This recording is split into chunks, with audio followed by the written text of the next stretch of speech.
tu es un jeune africain ou togolais, diplômé et tu es au chômage, ou tu es un Z-man, ou tu te débrouilles, alors dans cette vidéo, tu vas savoir exactement ce que tu vas faire pour sortir de la masse, pour briser les chaînes de pauvreté, pour être un sauveur ou pour être quelqu'un que la famille peut compter sur lui. Alors, as-tu trouvé ton créneau d'or? Si pas encore, il faut être concentré dans cette vidéo. Il faut la suivre jusqu'à la fin pour vraiment savoir ce que tu es né pour faire. Alors, comment naît une idée d'entreprise dans l'esprit d'un entrepreneur? Comment est née l'idée de Facebook dans la tête de Mark Zuckerberg? Comment est née l'idée de Instagram dans la tête de Systrom? Comment est née l'idée de Google dans la tête de Larry Page? Comment est née l'idée de Tesla dans la tête de Elon Musk?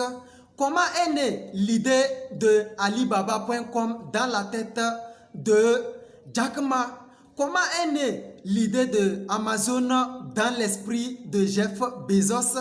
Comment est née l'idée de Ciment dans la tête d'Aliko Dangote? Comment est née l'idée de Startup Academy dans l'esprit de Claudel Noubissier? Comment est née l'idée de GCAP et Amrich dans l'esprit de Coach Simon Ouedraogo? Comment est née l'idée de Aferinas et des débats d'affaires dans mon esprit? Alors, ça, c'est une technique, un processus qu'il faut suivre pour avoir une idée d'affaires.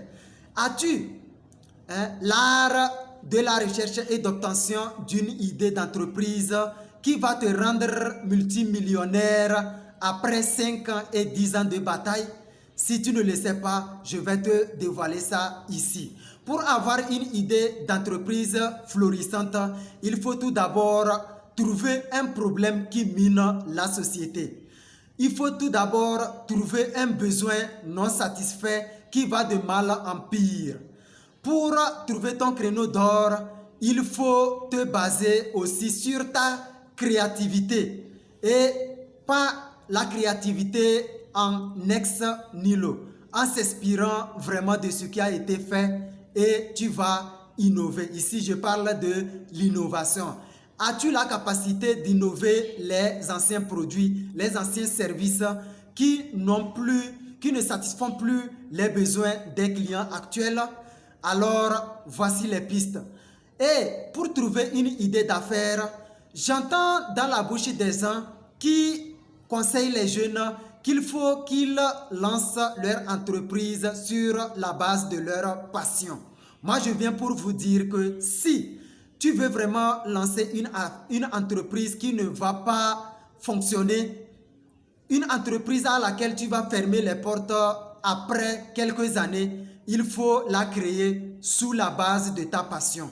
Mais je suis d'avis, lorsque ta passion répond à un besoin ou répond à un problème dur, là, tu as encore trouvé ton créneau d'or. Mais lorsque ta passion ne répond pas à un besoin ou à un problème, ça ne marchera pas, ça ne marchera jamais. Alors, il y a plusieurs processus. Ici, je n'ai fait que amorcer quelques-uns. Si tu es au Togo, tu es un jeune ambitieux qui veut vraiment être une personne qui veut vraiment rayonner dans sa vie, viens à la société Aferinas.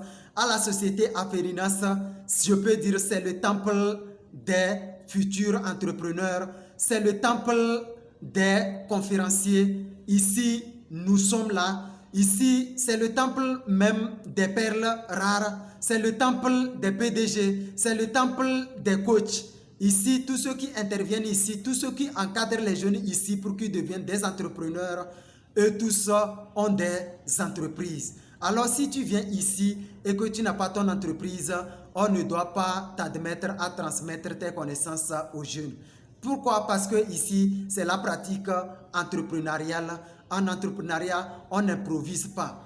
Improviser, c'est échouer. En entrepreneuriat, copier ton concurrent, c'est avoir 95% de chances d'échouer. C'est ce qui a fait que Jack Ma a dit, copie ton concurrent et tu mouriras.